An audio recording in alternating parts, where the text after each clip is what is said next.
We're talking about winks. We need to document this wink conversation for our Sight Gags podcast. Yes, I was going to say, why are you turning on the podcast when we're talking about winking? We've been talking about it too long to not get it on audio. All right, well, Dave has one wink. I got one wink. And it's inappropriate in most contexts. Pretty creepy. I didn't realize this, of course, until it was brought to my attention how fucking weird it is.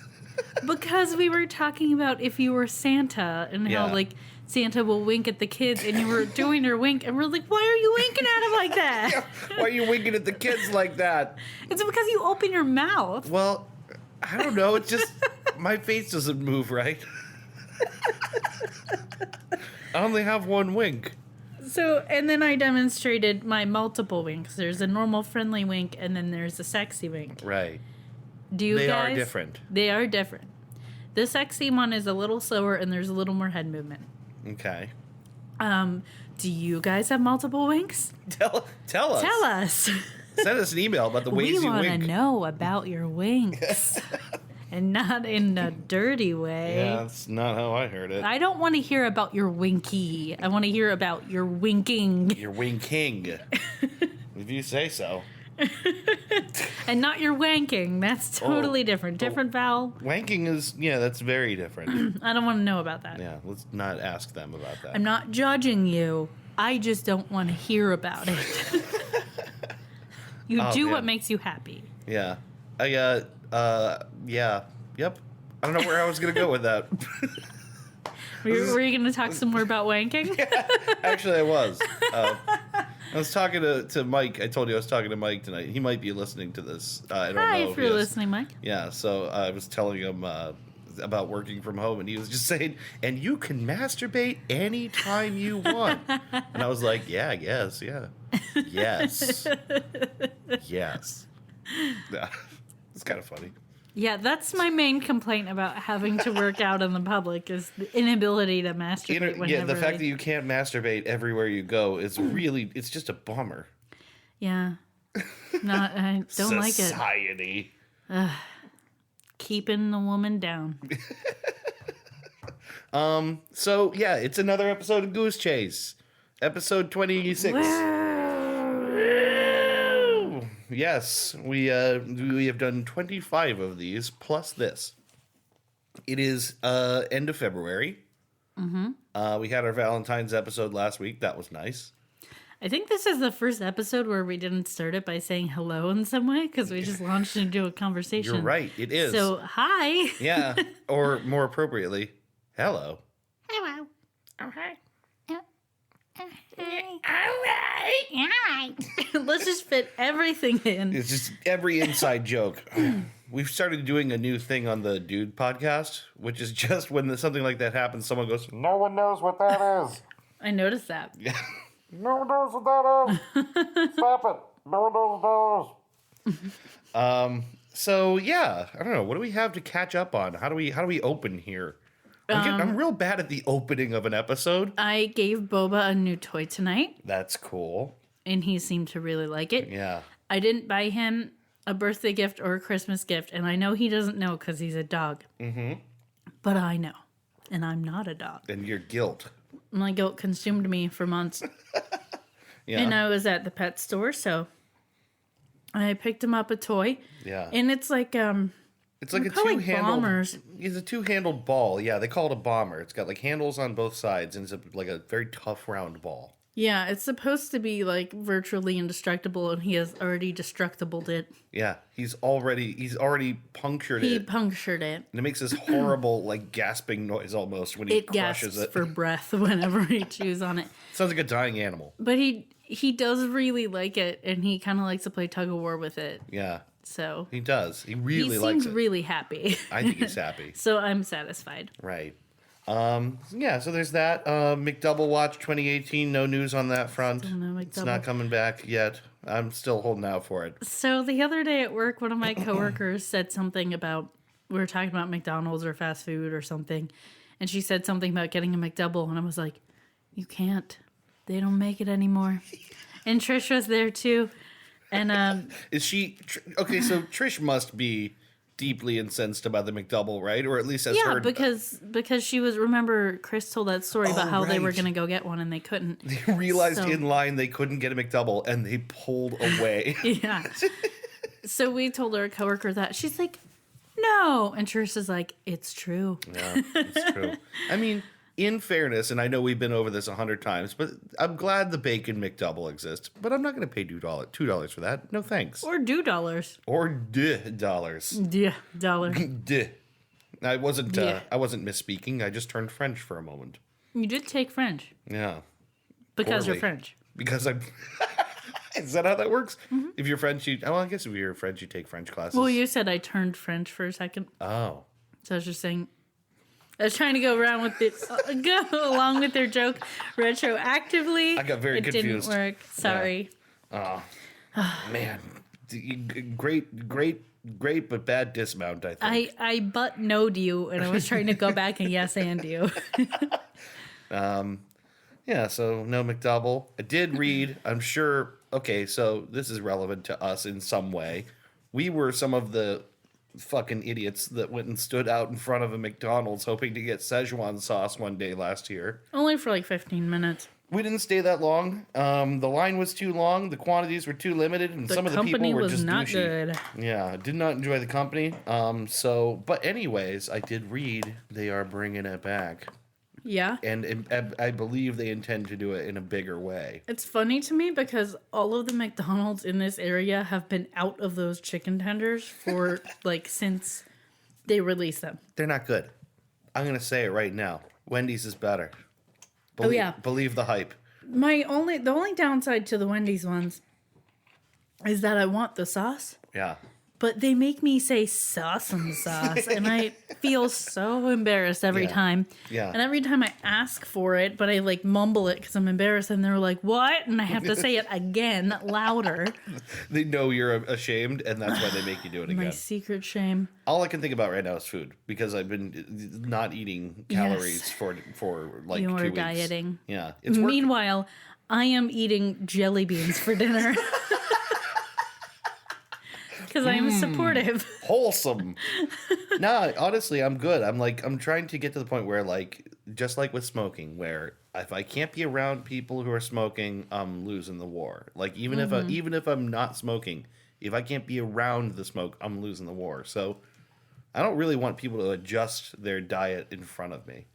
I'm just saying I should probably not be a garbage person and eat real food. I was talking to Katie Farrell the other day, and she was talking about, and I've forgotten that she and Kelsey, they refer to themselves as garbage babies when they have like a particularly like fat evening of whatever they're eating. I like that. Garbage babies. And I was Garbage like, babies. when she said that, I'm like, I'm a garbage baby too. I had forgotten. We're all garbage babies here. We're all garbage babies. But I have lost like probably about 10 or 11 pounds. That's And it's good. been like 2 weeks. So I don't That's really good. That's a lot. It's too much. I don't really That's know how too the much. math works out, but Yeah.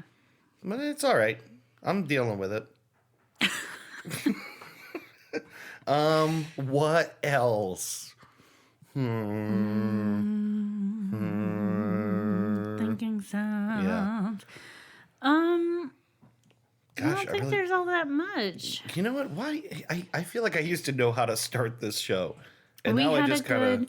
we had a good anniversry. Yeah, we did. We didn't talk We about ate that. a literal boatload of sushi. Oh, They my brought it God. out on a little boat. It was on a boat. We didn't even request the boat. We got the boat. We're so fat. Yeah, we are so fat they couldn't bring us They our just meals on threw plates. in the boat. Yeah. No, the waiter asked us if everything was together after we ordered, and he walked away. We looked at each other and went, a little judgmental. Yeah, a little judgmental. right. Don't I don't appreciate it. I don't like the way he asked me if I'm sharing. Don't like that tone. And we're like, oh, yeah, of course. Like, because we each order a few things, but we always share all of it. Yeah. But the reason he asked was to see if he could put all on the boat Yes. and not separate plates. Which worked out pretty good. Isn't nice? And there was some like fake bamboo. Yeah. And there was a little You pandy. discovered the panda and you're like, there's a panda. That was my exact reaction. I was like, there's a panda. Yeah. It was very cute. And there was also some arugula thrown into the fake bamboo just to Yeah. make it more real. Extra foliage. I liked it. I just realized I can hear the dog chewing his new toy. Hold on, listen. You hear that? Yeah, that wheezy sound. That And the occasional like sliding of his teeth past the rubber and clanking on his own teeth. He loves that thing. yeah, it'll be gone in a week. Yes, it will. Yep. Yes, it will. I've been saying for a while I'm going to sell my dog to the military because he's way too good at destroying things with like words like ballistic in the name or extreme in the name. Or like impenetrable. Right. I haven't yet to see him eat a rock yet, but I feel like he's working up to it. One of these days. Yeah. But yeah, I guess that's all I don't know. I don't have anything else for the introduction here. But Should you know we- what? I got a hankering. For the news, maybe? I got a hunger for the news. A hunger for knowledge. That's what sets you apart. Oh, So, all right. What do we got? well, what we got is 2 fake news headlines and 1 true news headline. Fake and news. You're going to tell me what is not fake news and what is true news. Oh, true news. I hate the words fake news, by the way.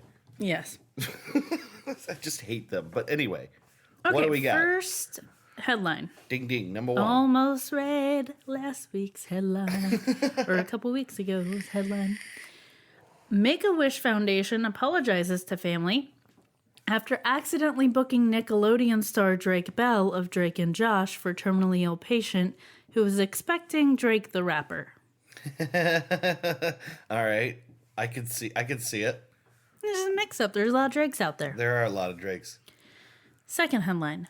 David Attenborough-themed raves are taking the UK by storm.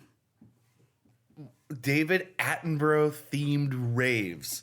Are taking the UK by storm. That gets me so hype. This is Blue Planet 2. And if you believe this article, it gets a lot of people hyped.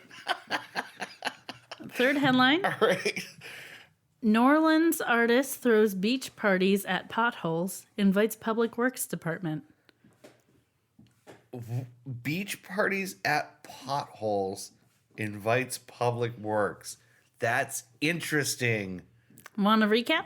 Yes, I do. Yes, I do. Make-A-Wish Foundation apologizes to family after accidentally booking Nickelodeon star Drake Bell of Drake and Josh for terminally ill patient who was expecting Drake the rapper.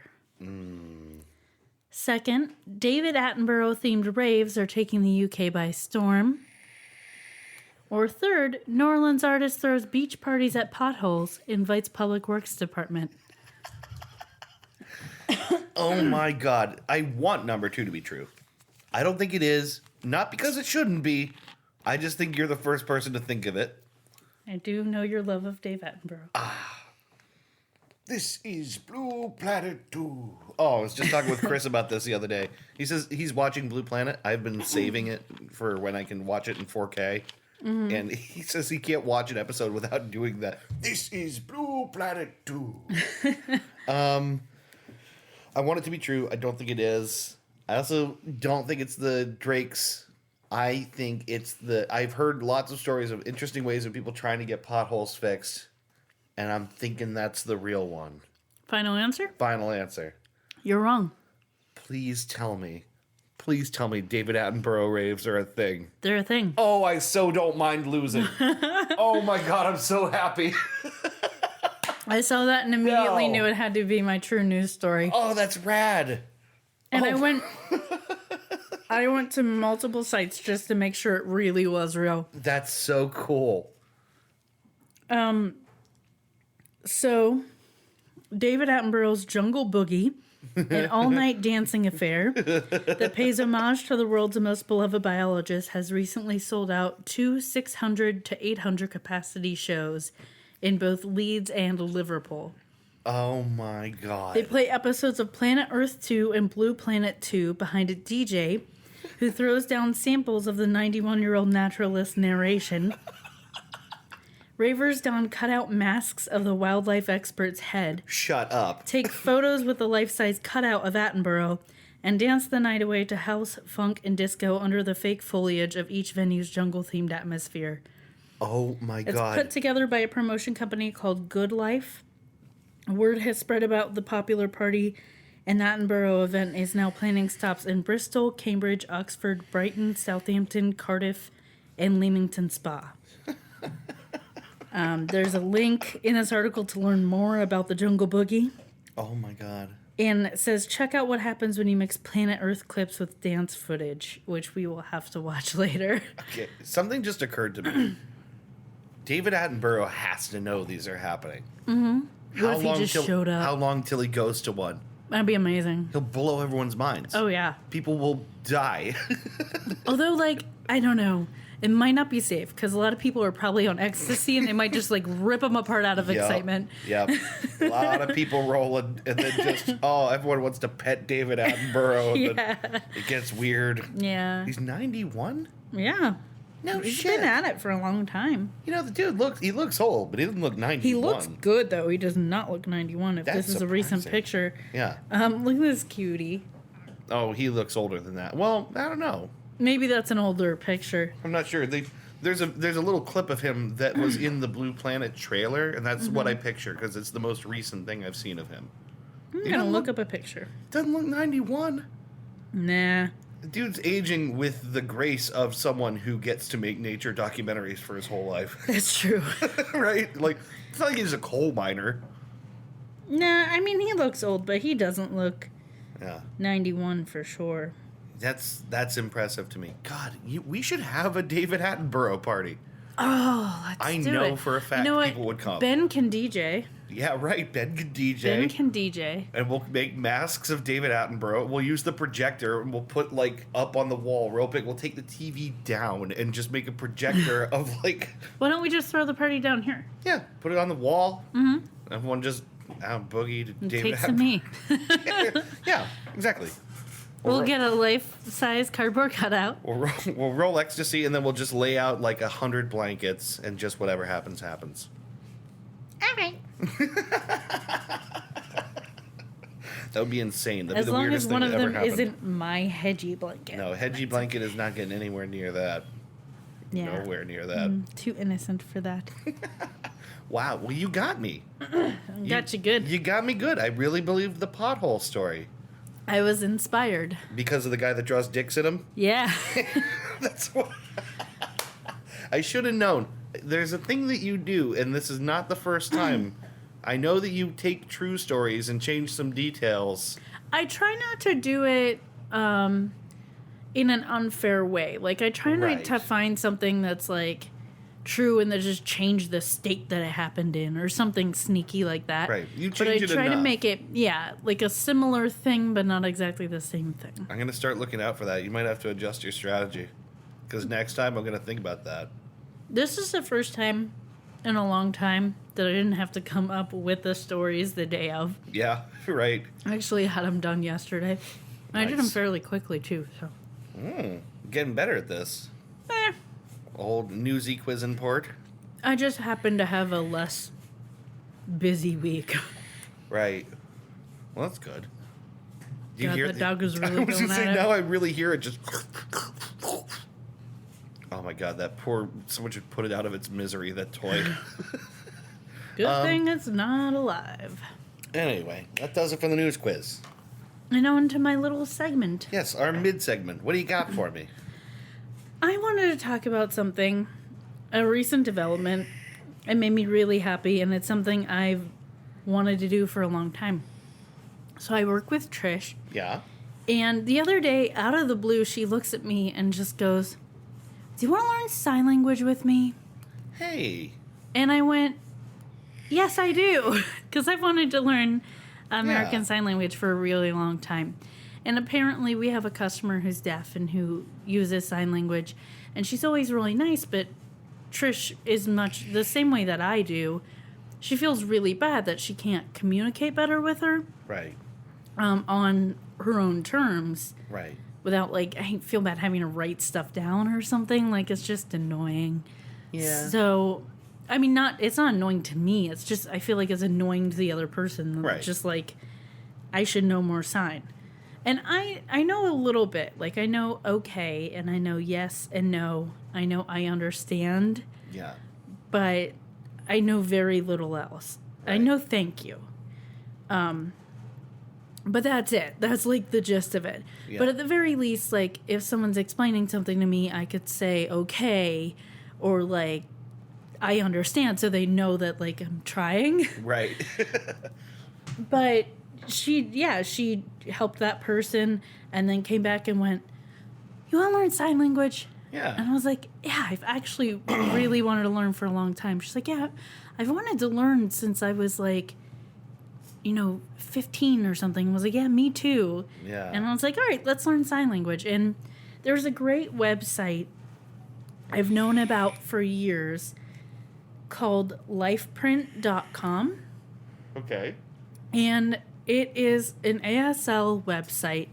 And they actually have vocabulary lists and videos and lessons. Like, they actually have lessons. Okay. I'd say, like, easily. I feel like it's me. I don't know how many lessons there are. There's a bunch. Okay. But there's, like, basically the first lesson is, like, there's a vocabulary list. There's a little bit of grammar, I think. There's sentences that you have to learn. Yeah. And then there's, like, learn the history of this, learn how this came about, learn the difference between this, and Okay. stuff like that. So I told Trish, I was like, if you're serious about this and you really want to learn, I told her about the website, so I sent her the link. I'm like, if you really want to learn, let's not, like, make it a big thing and stress ourselves out, but let's give ourselves a couple weeks Yeah. and we'll do the first lesson and we'll check back in like March 6th and we'll say, have the lesson done by March 6th, learn the vocabulary, learn the sentences. And this way, like, one of my biggest, like, impediments in trying to learn myself is I didn't have anyone to sign with. Right. So if she and I are doing it together, then I'll have someone to practice with and we could, like, critique each other and be like, no, I think it's more like this. And have someone to talk to, so to speak, other than, like, people at work. Yeah. Plus, it gives you the advantage of being able to speak in secret. True. Because most people don't know American Sign Language. I actually used to do this at the bar several years ago. Yeah. When I was living in Chicago with Ian. At the time, I was having a really hard trouble, like, hearing in crowded spaces. Yeah. And my autoimmune disorder isn't flaring up as bad right now, but when it is, it's even harder for me to, like, I think it's mostly, like, my energy is lower. And so my brain doesn't have enough energy to, like, weed out all the background sound in crowded spaces. You're kind of like, give me a blank look. I'm trying to figure out what would cause that. There's a name for it. It's central auditory processing disorder is what it actually is. But it's like, it's sort of like dyslexia, but except for reading, it's with hearing. Mm-hmm. So my brain is hearing, my ears hear everything fine, but my brain just isn't processing all of the information. Mm-hmm. And I feel like if I'm tired or worn down or just don't have enough energy, I lose more of the information than if I'm, like, having a good day and I feel good and I'm high energy. So at the time, I was exhausted all the time. So if we did go somewhere and it was noisy, I'd get worn out real quick and I wouldn't be able to hear any of the conversation. So I started learning a little bit then. Yeah. And he, like, taught him a little bit just so if we were at the bar and I wanted to get out of there, I could sign, like, go home. Nice. And little things like that. I also learned go home, sea turtle, you're drunk. Yeah, I remember you telling me that. Which is a pretty cool phrase to know. Pretty useful. And also the sea turtle thing looks cute because it's got the little thumb flappies. I used to know how to sign peanut butter jelly time. I forget what it is now. I know jelly is a J that you draw in the air with your pinky. I read something recently on Reddit. There was, like, a post. It was like a Ask Reddit thread about, like, what are mistakes that people have made from one language to the other that are hilarious. You know, like when people get something wrong in like the worst possible way. And there's a lot of very good sign language examples because of the nature of sign language, which is so regional. And ASL isn't the only one. So even within America, there's all these different variations and different ways to say things. It's just like with speaking English, there are accents, like regional accents and colloquialisms. It's the same way with ASL. Yeah. So it's really not, I mean, it's not the kind of thing that you can necessarily by default always communicate the same thing to the same people. So there's some really good fuck ups. Yeah, like a lot of things will be similar and you'll be able to get the gist of it if you know the basics of ASL. Yeah. But yeah, I'm sure there's some spectacular misunderstandings. Actually, I have a story. I also wanted to talk about not just that. By the way, Chris said he wants to learn with us too. Oh, okay. If you also wanted to do this with us, you're welcome. My only problem is when am I going to have time to do that? I gotcha. That's mine too, which is why I said 2 weeks, because I think that was a good amount of time. Yeah, I think so. But I love sign language and deaf culture. Yeah.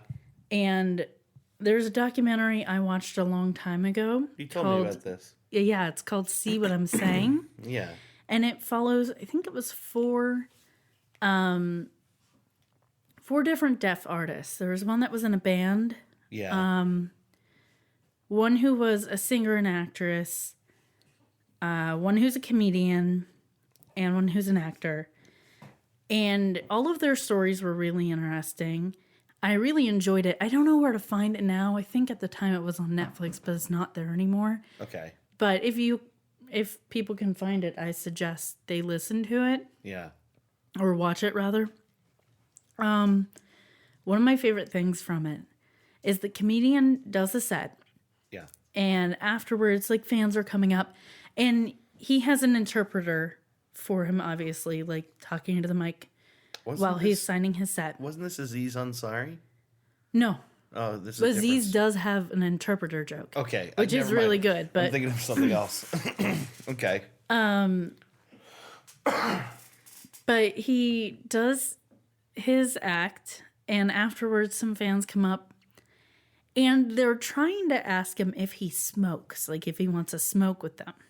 Right. So they're making this motion, and the look on his face. So just imagine what, if you're trying to talk to someone who you know is deaf, and you're trying to ask them if they want to smoke. Imagine the kind of motion that you might make repeatedly. Yeah, that thumb pointer finger motion of like putting a cigarette to your lips. But like repeatedly. Yeah. So it's like several girls, not unattractive girls, making this motion at him. And he kind of gets this bizarre, this like look on his face that he's like kind of taken aback. And he looks at his interpreter who's standing there with him. And his interpreter like signs to him. And they just start cracking up. And the girls are like, what? And the interpreter's like, you did not just ask him if he wants to smoke. Yeah, right. You just offered to give him a blowjob several times in rapid succession. And it was my favorite thing. I love that. That'd be a cool thing to learn, I think. That guy, the one who's a comedian, I don't know his name right now. I'm pretty sure he now has a website that teaches like lessons and stuff too, but I think it's a paid site. Oh, okay. But I did see he was doing that, which I thought was cool. I think there's an interesting advantage to knowing any form of communication that other people don't understand. Yeah. It's just interesting. I always kind of envy bilingual people because of their ability to, in public places, have their very own conversation. Right. You know? I also really appreciate it when people are bilingual, but you wouldn't expect them to be.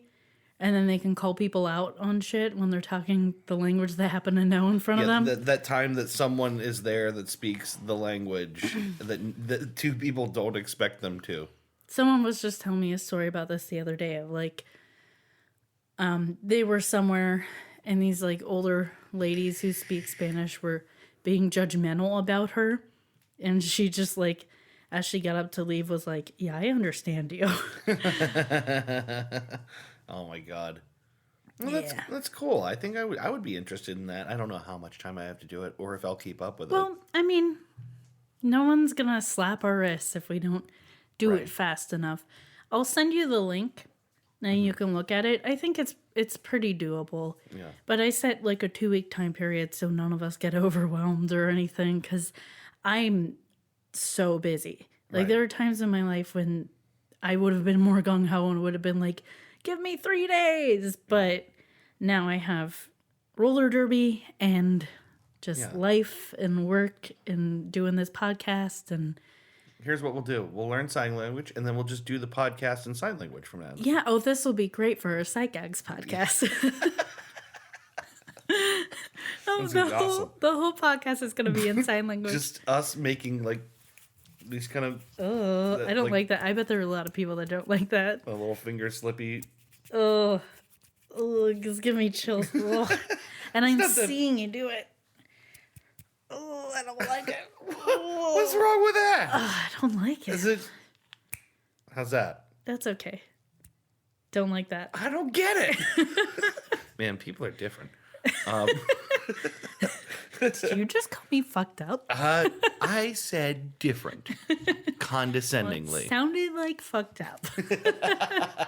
All right, well, I'll tell you what. Why don't we take ourselves a little break here, and we will come back with the main segment for this episode in just a minute. And we'll do it in sign language. And we'll do it in sign language. Woo! Woo! You have the most fun listening to a podcast your whole life. All right. All right. All right. All right. All right.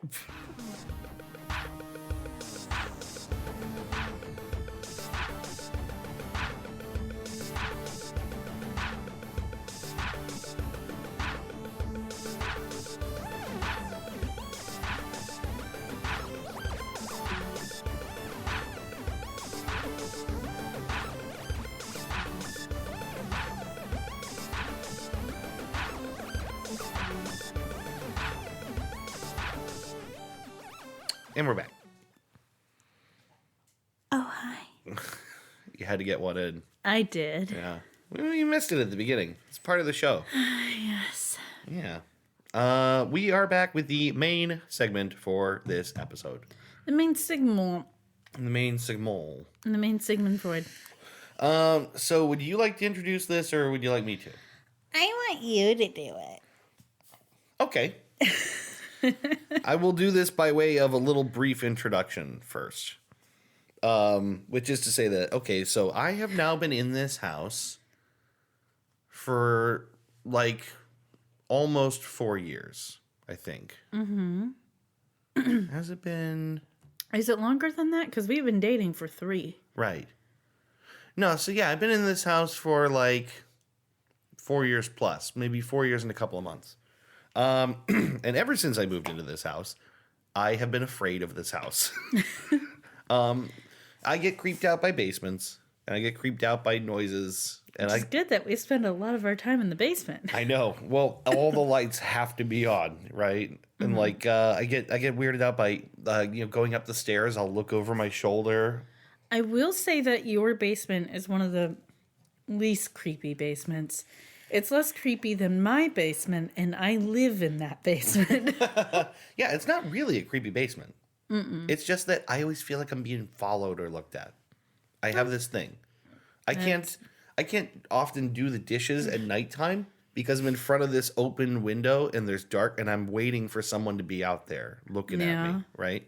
So I'm like a naturally kind of creeped out Yeah, person. that's because you're crazy. Yeah, I'm insane. I'm completely insane. It's okay, I am too. I've told you about how I'm afraid of the dark. Yeah. So I thought that this what a great topic then for me to look into, because we're going to be talking about a couple of stories of homes that were being watched and the terror that created for the owners of those homes. And they're gonna make you even more afraid of your house. Right. If you're like me, these stories are particularly terrifying, I think. It's so considerate of me to make you research this one.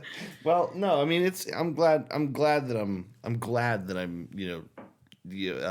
able to look into this kind of stuff. It just kind of reminds you a little bit of your house isn't so creepy. You could be these people.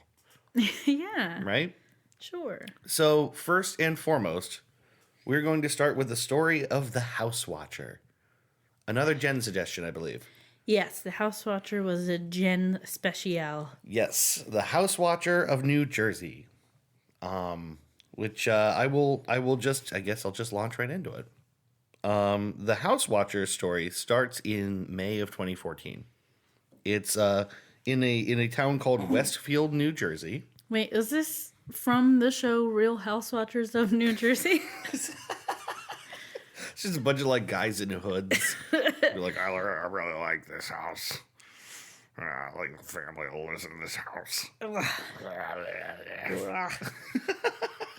Sorry, my leg keeps cramping up. I keep like stretching my leg and then making grimacy faces. Is that what that was? Yeah, that's what those grimacy faces are. I thought My you were hip just keeps cramping. I thought you were just hating the noises I was making. Like, No, I just keep repeatedly doing things that make my hip cramp. Don't do that. Should stop doing it. So in May of 2014, a couple named Derek and Maria Broadus. I don't know how to say their name. Brodacious. Can't figure it out. I've never heard How's it anyone say spelled? it. Broaddus. Broaddus? Yes. I'd say Brodus. Yeah, I have no idea. It was very confusing. But they bought a 6-bedroom home in Westfield, New Jersey for $1.3 million. Right? Mm-hmm. That's May of 2014. By June, specifically June 5th, the very next month, they begin receiving mysterious letters in their mailbox. They received 3 of these letters in between June 5th and July 18th. Rather than detail them out to you as they have been reported, I kind of want to just explain them as a whole. Because the thing is, you can't find the original letters. Mm-hmm. They haven't been released in full anywhere that I can find. Mm-hmm. There's all these excerpts, and sometimes it seems like they're out of order. Mm-hmm. Like the parts of them don't make sense. So I just wanted to arrange them as a whole to make it easier to understand how creepy this is. Okay. The excerpts of these 3 letters basically spell out the following. My grandfather watched the house in the 1920s. My father watched the house in the 1960s. And now it is my turn. I asked the prior owners to bring me young blood. Will you bring the young blood I requested? Once I know their names, I will call to them and draw them to me. Have they found what is in the walls yet?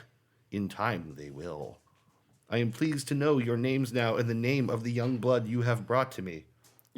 Will the young bloods play in the basement? All of the windows and doors allow me to watch you and track you as you move through the house. In the past, I ran from room to room, imagining the life with the rich occupants there. Who has the bedrooms facing the street? I'll know as soon as you move in. It will help me to know who is in which bedroom. Then I can plan better.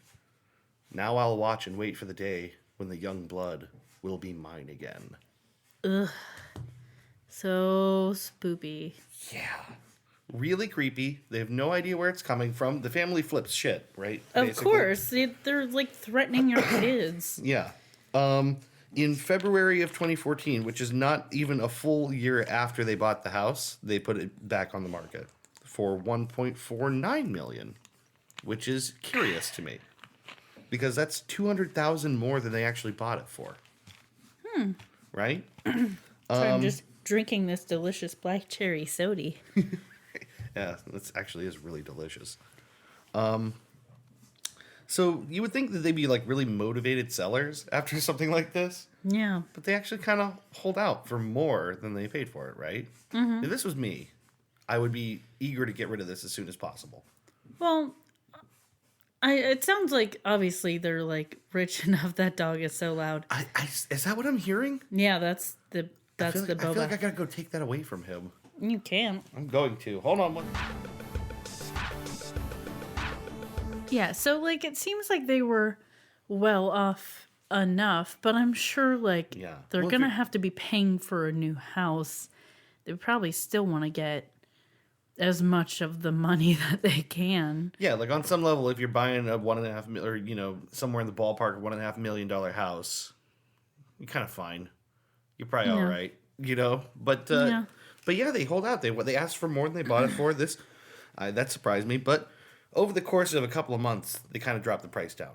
down to about $1.25 million. Not that much less than they paid for it. And they also decide to launch a lawsuit around this time. So this is June 2nd of 2015. It's been a full year since they bought the house. They sue the old owners. This is on the grounds that the previous owners had received letters from the Watcher and did not disclose them. That's the basis of the suit. Yeah, because he mentioned in his letters the previous family. Yes, but it's also that's the only evidence that exists that the previous owners had any idea, right? And they obviously dispute this. It might be worth mentioning that the previous owners lived in that house since November of 1990. So that's 13 years that they spent in that house. If there had been any letters from the Watcher over this whole period of time, they were the ones that would have gotten them. Yeah, and so this is a person claiming the house has been watched since what was it, in the 20s? 20s. So if it was that creepy, if it's really been going on for as long as this person says it is, Yeah. and it's not just like a joke or something, Yeah. then I don't know. I don't think I'd be there from the 90s until 2014. Yeah, I think I'd nope out before then, too. Yeah, right. I certainly would have noped out. But okay, so basically the house didn't sell, right? The owners own the home as of even up to the end of last year. Okay. They still own this house. They began renting the home, which had at this point sat vacant for almost 2 complete years. And they found a tenant. On February 1st of 2017, that tenant moved in. You want to come stay in my house that the creepy guy watches and right? we'll write you letters? It's a very public thing that this happened. It's a very public... People know about it. They have to disclose it now because they've now sued someone for not disclosing it. Right. So you can't be that big of a hypocrite. Yeah. You'll just open yourself up to lawsuits. Yeah. So now you have to. Exactly. You have this creepy kind of, not exactly haunted, but menaced property on your hands. There are no rules about disclosing, if a murder or something happened in the house, you don't have to. Or if someone died in the house, you don't have to disclose that. I didn't know that. Yeah. But you would probably have to disclose if someone was, actively harassing the property. I would think you'd want... if you're a decent person, you'd probably want to. Right. But at the same time, if you're trying to get the fuck out of there... Exactly. I don't know if there are laws on disclosing that or not. I just know you don't have to disclose, if someone died or if there was a murder or a crime that took place. I'll remember that if anyone gets murdered here. Yeah. Just keep that in mind. Keep that in the noggin. So anyway, February 1st, tenant moves in. This is last year, February 1st. February 20th, they get a 4th letter. Basically, they haven't gotten a letter over all that time since, July of 2014? Mm-hmm. July of 2013. No, 2014. Gosh, okay, so I got my dates confused here. Anyway. He's okay, baby. They get a 4th letter, which they describe as more sinister and more specific, but they don't tell anyone really. It's not public information on what it is. Okay. But the fact that it's specific and sinister is really creepy to me. Maybe information on their names or what people were wearing or where they were. Right. Or specific things that they would do, kind of creepy stuff. Yeah. So the current tenant is completely unfazed by this, which I find amazing. And when reporters went to the home and actually found the guy that lives there, he says it's not my issue, which is amazing to me. Well, is it just a single dude, though? I don't know. The reporters were unable to get a lot of information. They just basically caught a guy while he was walking in. Because here's the thing for me, is that if they're renting this house, if they're renting it just to, a guy who probably has, a decent amount of money, but, just a dude, a bachelor type. Yeah. Who's well off, whatever, probably business person. He doesn't really have anything to lose. He's not in this fight. Yeah, right. He doesn't have kids. Right. Like, that's the real creepy thing for me. The young blood thing The is young real blood weird. thing is weird. It's threatening. Yeah. I don't like that. If I had kids, I would freak the fuck out about that too. Yeah. The family never moved into this house. It's worth mentioning. Yeah. They bought the house, and before they just closed on the house when they started getting letters. They never moved in. Okay, here's advice for any house watchers. Maybe let the people move in first. Yeah, right. If you really want to terrorize people, wait till the U-Haul leaves. Play the long game. Why am I giving Really jump the these gun. people advice? Why am I giving the people terrorizing people advice? The International House Watchers Society, take note. This is how you do it. So that's basically the events of what happened. There's a lot of discussion about what's really going on. The only watcher I like is Giles from Giles? Buffy the Vampire Slayer. Not the same kind of watcher. I'm just going to let that sit Yep. for a minute. I've been watching a lot of Buffy the Vampire Yeah. Slayer lately. No one knows what... Well, I don't know what that is. You know what Buffy the Vampire Slayer is. I don't know who Giles is. So there is a Slayer, and she is a chosen one, and then she has a teacher type, mentor type person, and he is also a chosen one, and not a watcher. All right. There is a lot of discussion about what's actually going on here. Okay.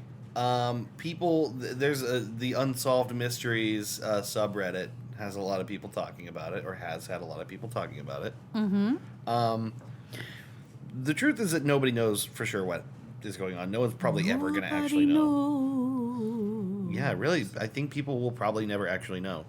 Despite the fact that the cops have been involved, the USPS has been involved, local authorities, there's no answer. How are they definitively. getting these letters? Are they actually being mailed to them through the post? Through the post, which is something I was curious about too. And when it came up that the USPS was part of the investigation, then so it was going through the mail, Okay. right? There is a Redditor by the name of Nelson3, like Nelson but 1-3. I don't know how to say it. Nels13. Who he through doing some digging on the county's real estate clerk services was able to find out some information about the kind of properties that the couple owned. They actually own kind of a lot. They're actually in real estate, it would seem. He found lots and lots of mortgages and deals done with properties and, buying and selling over the course of like a 10-year period, right? Okay. So some people have speculated that this was a form of like real estate fraud. Buy the house, sue to make a profit, and goes back to the original owners, and you sue for damages or whatever stuff, and just make a scam, right? Mm-hmm. Possible, but it's not their only. It's not their only property. It's the first time anything like this has ever happened. What do you know? What happened of that lawsuit? When they sued did anything come of it? it was thrown out. Okay. Yeah, judge threw it out, and I think that the original couple actually countersued, although that hasn't been completed yet. Mm-hmm. But they countersued basically on the premise that their reputation has been damaged. Yeah, like harassment and slander, libel. Yeah, and that they would withhold something so terrifying from like a young couple moving into their home. Like that's kind of a credibility that damages your personal credibility. Mm-hmm. So they're countersuing. I don't know what's going on with that. That was but I know that the original suit got thrown out. There's a reporter named Lauren Evans. Maybe reporter isn't the right word. Maybe blogger. I don't really know what Gothamist is in terms of a publication. Maybe more of a blog than a news site. Okay. Well, regardless, writer. Right, a writer for Gothamist, and she went in July of 2015 to Westfield to try and find anyone who would talk about this. Mm-hmm. And she found a lot of people did not want to talk about it. One guy in particular who knew something but just said he didn't want to talk about it because it just reminded him of his past and kind of got like far away about it, which is kind of weird, right? Are you watching the house? Like, Yeah, right. Are you the watcher then? Maybe. weird. Yeah. Look into that guy. Yeah, follow that dude. It's like that episode of South Park where every time there was like a person brutally killed and there's just this creepy guy. Like the kids see him and he's going, they'll never find him. He's too smart. And the kids are like, how about this guy? No, but they found one guy who kind of didn't necessarily want to talk that much, but then the next day he had sent them an email. And I didn't write this down because it kind of, to me, petered off to being a dead end. But he made the claim that someone he knew who lived on that street said that there was an adult son of a couple that owned a house over there that basically terrorized everybody. Okay. And the parents always defended the kid like he was harmless, but this guy wasn't so sure, and that was his argument. That didn't really check out. Nobody else could speak to that. But this writer did go up and down the street and came upon like a young guy who his parents lived there, and asked him about it, and he just kind of laughed and said, "I'm the Watcher." And then she was walking away, going, "Is he really maybe the Watcher?" Because he was like really quick to say, "I'm the Watcher." Yeah. But I think it's a dead end. Yeah. What's more likely to me was someone that she talked to at the local paper. Right? This guy's name, I want to make sure I don't leave that out. His name is Horace Corbin, and he works at the Westfield Leader, which is the local Horace Corbin. Horace Corbin. I like that name. You all right? I'm removing my socks. Okay. And You it's are so difficult. antsy tonight. So my legs are cramping. Oh. Is it the socks? It might be. That's why I'm taking them off. Oh. It's difficult because they're compression socks, so they're very hard to remove. Yeah. Things Carry on. Things squeezing your legs all day might be responsible for a cramp, but I don't know. I don't know. It's supposed to help with that, but So she talks to Horace Corbin, who I thought it was kind of adorable that she shows up a little after 5 and he's sipping on a vodka saying it's after 5, so I'm having my vodka. This little gray-haired old man. so I'm having my vodka. Yeah, she says the office smells kind of like stale cigarette smoke and it's all wood paneled, and she immediately feels comfortable with him. And he points out some curiosities about the couple. He's very skeptical about them. He says they had 12 mortgages over the course of 10 years. They had a $300,000 house over here, a $175,000 house over there. And then they have just this $1.5 million home they buy, which is like out of line with the rest of their homes and investments. He says the owners claimed to have done hundreds of thousands of dollars in renovations as part of their suit. But no neighbor or anyone in the neighborhood can verify that there was ever any contractors there, and they never filed any permits to the city, right? Okay. So that claim kind of washes out. Also, he says when the couple was first receiving the letters, they went straight to the county prosecutor instead of the police. And this is an interesting detail, because it does sort of suggest that their motives were more litigious than for their own protection. Yeah. Right? Yeah. I feel like I would maybe do both. Maybe just because perhaps the prosecutor has an idea of like if this has been going on or who the person could be. But like, I would definitely call the police. If I get a letter threatening to eat my children's blood or whatever the fuck, I'm calling the cops. Right. I'm calling the cops. Right. Me too. It's a weird move.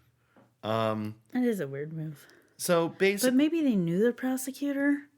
I don't know. That's all in the gray area of what's possible. Yeah. You know, I don't know for sure. It just seems odd. Yeah, I think that is odd. When it's really one of those things of like any individual part of this is just a detail. But when you add them up, you arrive at like a bunch of curious things that suggest that maybe the story as you've been told is not what's really going on. You know? So basically that's how this story really concludes. Nobody's ever really going to know, but it seems kind of likely, or at least very, very possible, that they were trying to get out of an expensive mortgage or that they were trying to, you know, make some money on this deal litigiously or, you know, by some other means. It does, I mean, considering the details we know, it does seem likely that it could be, like, they were trying to get money from a lawsuit. Yeah. I would not be able to say with certainty. I wouldn't really say what's most likely, but I'm saying it's possible. It is likely that that's what was going on. Well, it just seems like if it were legit, if this had really been happening, there is someone watching the house. Yeah. More people would know about it. Because even if the people who had been there since the 90s, even if they'd never reached out and said anything to the police or anything, which I highly doubt that they wouldn't if it was that scary, you would tell your neighbors or friends or someone, even if you're trying to keep things mum because of a lawsuit, someone would know something. Like, someone would have heard something. A neighbor would have been like, oh yeah, they were a little like skeeved out. Like they were a little sketchy. They didn't come outside much, or they seemed a little paranoid. They weren't friendly. They didn't say hi. Like, someone would be giving their 2 cents because that's what people do. People notice things, especially around their own home. Right.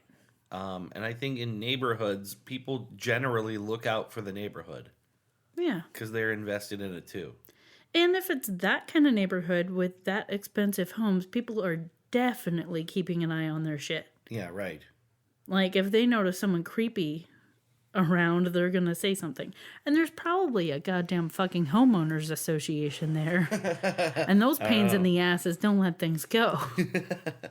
Yeah, to hear the neighborhood described, it sounds really nice. Lots of big, sprawling, lush lawns, and big. I mean, this is like a 6-bedroom home. It's like it's Lawns nice that are no higher than 1.5 inches. Right, with a guy that comes around with a little ruler.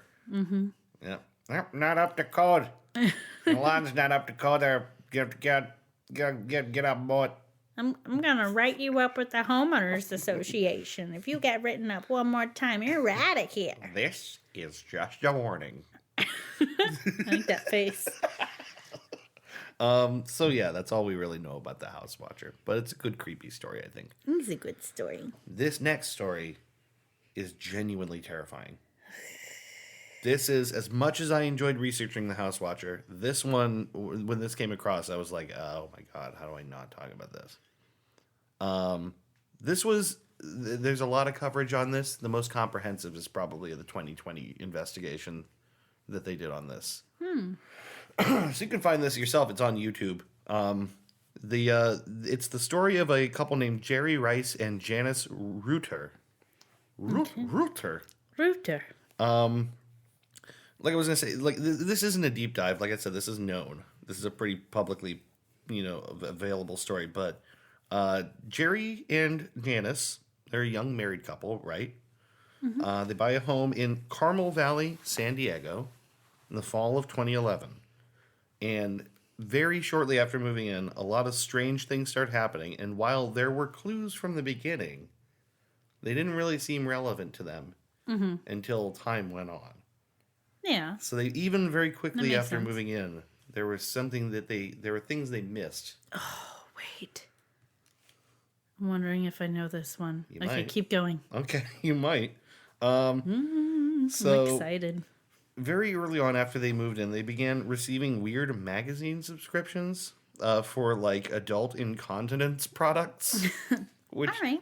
is a very weird and specific thing to receive. Like in their names? Yeah. Okay, I was going to say, like, if it was to one of those, our neighbors or it could have been, like, an old person lived there before them or something, but in their name is really weird. I'd say, like, I don't know if a Pea Pads magazine ever arrives addressed to our neighbor. That seems really specific. You got to send away for the Pea Pad magazine. Yeah, but I meant, like, just addressed to, like, not, if it was addressed to not them and someone else, it wouldn't be weird. Our constantly whizzing neighbor at... I don't know. It's very odd to me. There's a magazine called Never Not Pissin'. Never Not Pissin' Monthly. Never Not Pissin' Daily. Thank you very much. Gross. So they start getting that. Just like stuff of that nature. Which they just kind of brush off as pranks, By the following Valentine's Day. It's a prank, bro. It's just a prank. It's a prank. Very, very. Maybe this is okay. So they move in the fall. Mm-hmm. The following Valentine's Day, just this is a few months later, Jerry is home when a neighbor he hadn't met yet came storming across the road and yelling at him. An angry dude, because his wife had received a Valentine's Day card from Jerry. Okay. Like a romantic Valentine. Oh. To the neighbor's wife. Yeah, that's not so good. It was worse. Every wife. Oh, no. Every wife of all the houses around received a romantic Valentine from Jerry. Oh, no. Right? So he's got to deal with all these angry fucking husbands. That's not a good... Being like, no, not me. I had nothing to do with this. I'm smiling. This gets dark. Okay, I officially do not know about this. Yeah, this is a crazy one. Because I would remember that detail. Like I said, this is getting dark. Yeah. So this is starting to get outside of prank territory where it's like, oh, yeah. someone wants me to get I am going to hurt. send your neighbors love notes from you, though. I'm going to get my ass beat. No, I'll only send it to the ones that know you and will think it's funny. So basically he has to explain to all the neighbors he had nothing to do with it. Someone obviously hates him or hates his wife or hates both of them. He doesn't know why. He has no idea what's going on. This story takes a really dark turn here.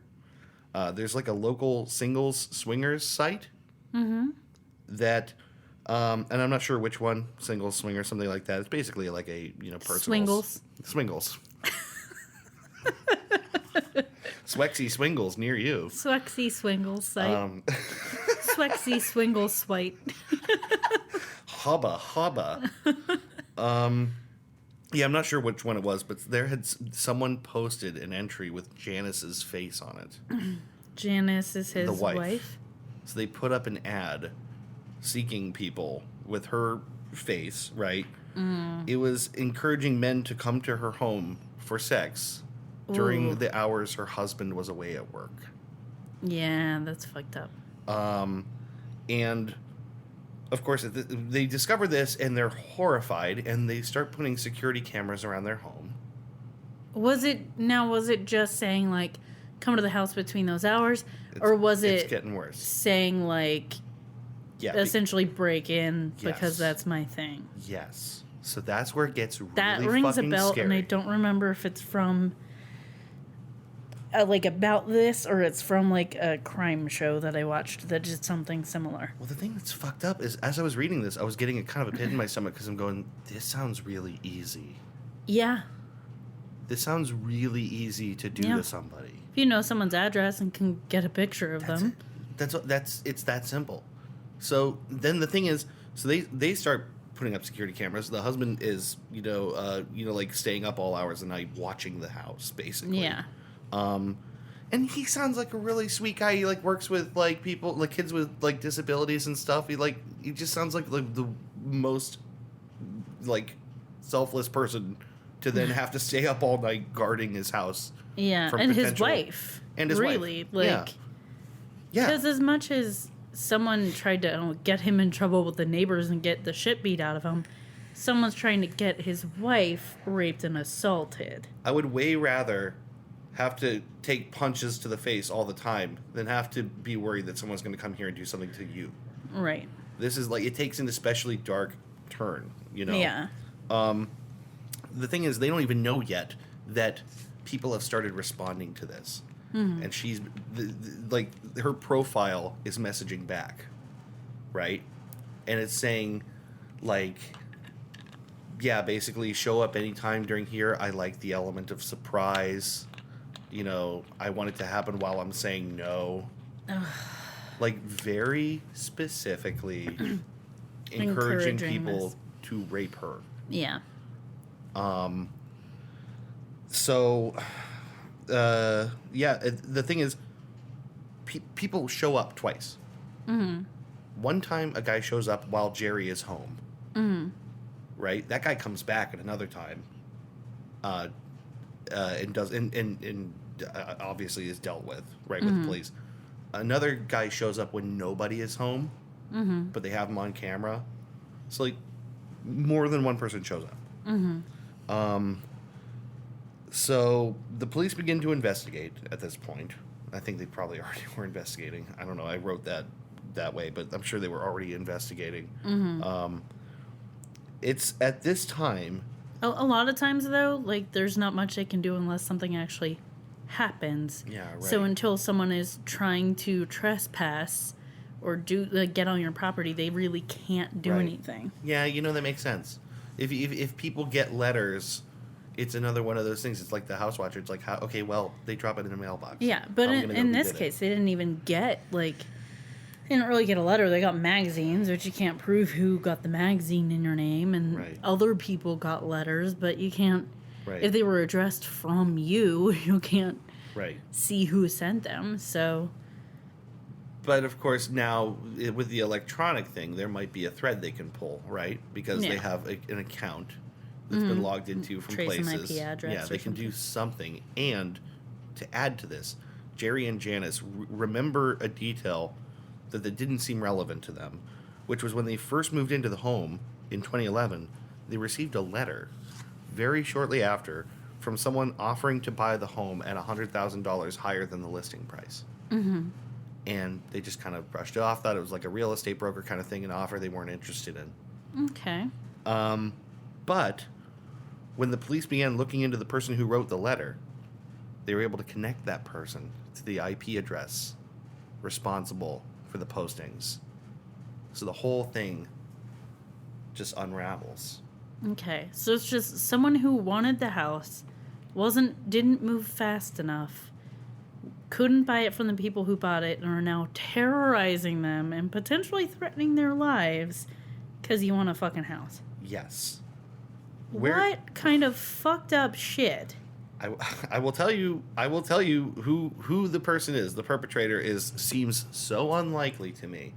I couldn't believe when I was watching that the person being interviewed was responsible for this. This woman, her first name is also Janice. Janice Rowe, a 49-year-old local county analyst and San Diego Mother of the Year winner in like 2006 or something, right? Fucking bully for her. She fell in love with the home and bid on it before losing the bid to Jerry and Janice when they moved in. And in 2020's interview with her, she describes loving that home so much that when she lost it, it was like losing family to her. That is how obsessed this woman was with this home. I don't think it's really about the house. And there's more to her. Yeah. It's not really about the house. I think this woman has had a very hard number of years. Mm-hmm. So from what I understood from the interview and from other different articles I read around on this, she's 49 when this all happens. She's taking care of regularly her severely disabled daughter. Mm-hmm. Her husband had a heart attack. So she's doing all that basically by herself, right? She's got, she's presumably working, for the family full time, plus caring for the daughter. All these, she's just, I can easily picture someone being incredibly burned out, right? And then this home, it was a single story, so it was perfect for her daughter and her husband. And her husband, and it has a pool out back so he can get exercise, that's heart friendly. And she just I can totally see the whole thing coming together that for her this was her house. Yeah. Right? It was she was living there in her head. Yeah. I mean, that's what it sounds like. I mean, the 2020 interviewer had to stop and be like, but it wasn't your house. Like, she was talking about it like it was her house. Yeah. Like, but it's not your house, right? So all of this makes some explanation. Yeah, but, like, who thinks to go on a swingles site? I know. And do that to somebody? Swingles. Because, like you said, it wouldn't be that hard to do. But who fucking goes to that place immediately? It'd be any other thing other than explicitly encouraging someone to come to the house and rape somebody. Yeah. That's why I find, all of this other stuff aside, I find it so hard to take any actual pity on her because of that. It just makes me it just makes me think that there's clearly something going on with her. Yeah. And I mean, not to make it an excuse, but as a form of explanation, Yeah. anyone who is well adjusted and rational, that's not something you do. Obviously, she's has some kind of delusion with the house. She's very attached to it. Yeah. And she did not react in a healthy way. And for that to be one of the first things you think of to do, Yeah. there's something going on. I'd take more pity on her if she went by a couple nights a week and just shot bullets at the house. Because I thought you were going to say something about like shitting in the yard. No, but if she went by and just fired pistol rounds into the front window, I would pity her more. Yeah, but she this wouldn't is so damage her dark. house. What? Yeah, she would Yeah, never. but she wouldn't damage her own house. Never hurt the house. Love the house too much. House says we have to take the house back. It's like a mixture of C-3PO and Yes, I don't know what that was. something else. Miss the house. Love the house. She's I honestly, because this is so dark. This is so supremely psychological, like the damage you would do to somebody doing this. Yeah, and I definitely hadn't heard this. Yeah. That's crazy. So basically, little mini conclusion on this. January of 2015, she was sentenced to 5 years of probation, a year of electronic surveillance, and to keep away from Jerry and Nice Janice for 10 years. Nice, Janice. Nice Janice. Just for 10 years? I know, Not for like- the rest of their lives? Well, here's the other fucked up thing. She moved into a house a mile away from them after this. She's like not that far away. Yeah. Like imagine if someone did that to you and then they just like lived on the other side of like, not even, yeah, like the other side of Austintown. And they're like right there and like, I don't know. I guess Yeah. it's just hard to You fathom. like see him at the gym. Yeah, right. Bump into them down there at the country market. How do you do? Wasn't this in San Diego? Yeah, I know. I'm still thinking Austintown, but I made it Yeah. like old timey, farmy Austintown You did. that it isn't now. It's not like that now. Yeah, not since basically Austintown farmers. more or less since we got like a Chipotle. I think it hasn't been farm country anymore. Yeah, that's when the dividing line was. For me, it is. Yeah, not when the steel mills opened and then No. eventually closed. No, for me, it was the Chipotle. The Chipotle Yeah, really that's did what it. did it. I will to wrap this conclusion. The judge correctly said that me and Janice is very lucky that nothing happened to Janice Reuter. This could have been way more severe. The judge also said that she believed that that Janice Rowe, was remorseful for her behavior, but I take issue with this. I don't really think so. And the reason I say that is at various times she has referred to it as pranks. It's a prank! Immature, and then has said she didn't intend to hurt anybody. And I don't think that's even possibly true. Right. Even if she does legitimately believe that she didn't intend to hurt anyone, something in her head is not letting her follow through her actions and predict Yeah. logical outcomes from them, because you're asking for someone, you're literally asking for someone to get raped. Yeah, I could be being too harsh because realistically, like, when they did the interview with her for 2020, she also insisted on 2020 speaking to her therapist. Like, she's clearly being helped. Like, there's something going on. I'm glad she's getting help, but things could have ended up a lot worse than they did, and Yeah. it's only because of luck in the fact that the victims in the situation took it upon themselves to bulk up security. Yeah. And were like really upset by this stuff enough to prevent this from happening and get police involved. Right. But if they didn't have the means to do that, or thought it was a prank and didn't do that, something worse could have happened. Yeah. I mean, all it would have taken was bad timing. Mm-hmm. forget to lock a door, and there's not two people in the house. Yeah, like Incontinence magazines, that's a prank. That's fine. That's funny. Yeah. That's funny. Valentine's thing, not really a prank, really just mean prank. Prank, but mean prank and dangerous prank. That's inviting bodily harm to someone. Yeah, That crosses a line. I wouldn't say that's a prank. Yeah. This is like the last thing is so different. Yeah, definitely not even close to being a prank.